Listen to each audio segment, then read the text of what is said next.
¿Qué tal? Video tutorial número 66 del curso de Angular JS, en el que profundizamos en el uso del método find, método que acepta hasta 4 argumentos. El primero es el argumento query, que es un objeto de consulta MongoDB. El segundo argumento es fields, que es un objeto string opcional que representa los campos del documento que deben de devolverse. El tercer argumento es options, que es un objeto que nos permite indicar distintas opciones que pueden aparecer o no. Y en cuarto lugar, el callback, que es una función opcional de respuesta. Para verlo en un ejemplo concreto, volvemos al archivo Users Server Controller, en el que desarrollamos en el anterior video tutorial un controller al que llamamos list. Aquí tenemos esa función find, a la que, como decíamos, podemos pasarle hasta 4 argumentos. Veamos cómo tenemos que modificar aquí el código para recuperar solo alguno de los campos del nombre del usuario. Vamos a hacer que recupere, por ejemplo, nombre de usuario e email. Así que hay que modificar este callback con las siguientes líneas de código que podemos ver aquí en este otro ejemplo. Aquí lo tenemos.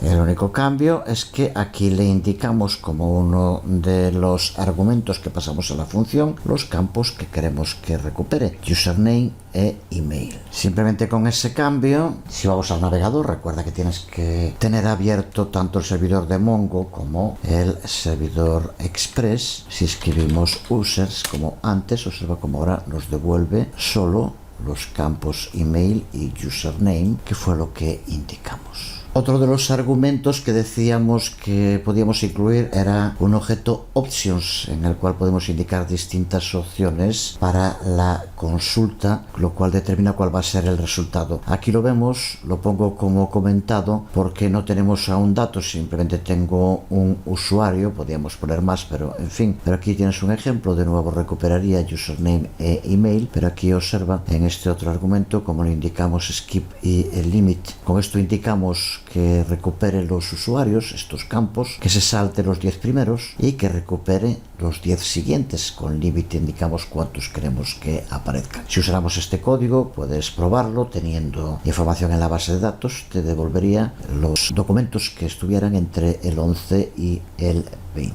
Para profundizar y aprender más sobre todas las opciones de consulta que nos permite Mongoose, pues ya sabes, remangarte, ir a la documentación oficial y empezar a profundizar en ella. Veamos ahora cómo recuperar un único documento user, usando para ello el método find_one. Es un método muy similar al método find, pero que recupera solo el primer documento del subconjunto que cumpla con la consulta que se está haciendo. Así que para empezar a trabajar con un documento de usuario único, tenemos que añadir dos nuevos métodos. Vamos a abrir el archivo Users Server Controller, que ya sabemos que se encuentra dentro de App Controllers, Users Server Controller.js. El primero de esos métodos es el método read, cuyo código aquí podemos ver y que es muy sencillo, se limita a esta línea. En lo que hace responder simplemente con una representación JSON del objeto requUser. Lo que hay que preguntarse ahora, ¿qué es lo que crea este objeto requestUser, rec.user? La clave se encuentra en el otro método, el método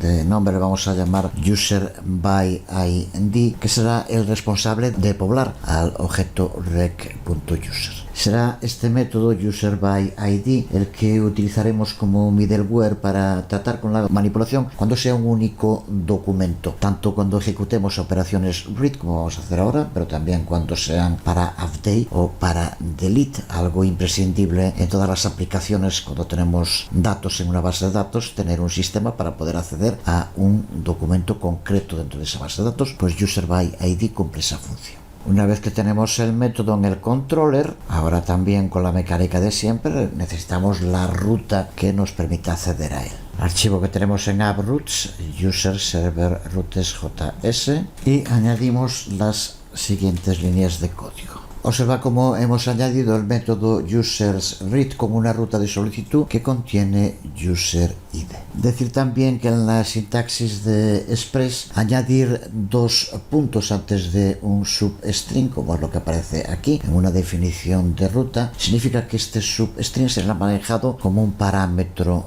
de consulta. Para manejar qué es lo que se va a incluir dentro del objeto rec.user, usamos el método aparam, que define un middleware para ser ejecutado antes que cualquier otro middleware que use el parámetro. Con esto nos aseguramos que el método users.userById será ejecutado antes que cualquier otro middleware que esté registrado con el parámetro de userID, que es el patrón de diseño que necesitamos cuando construimos APIs RESTful con distintas llamadas a los parámetros.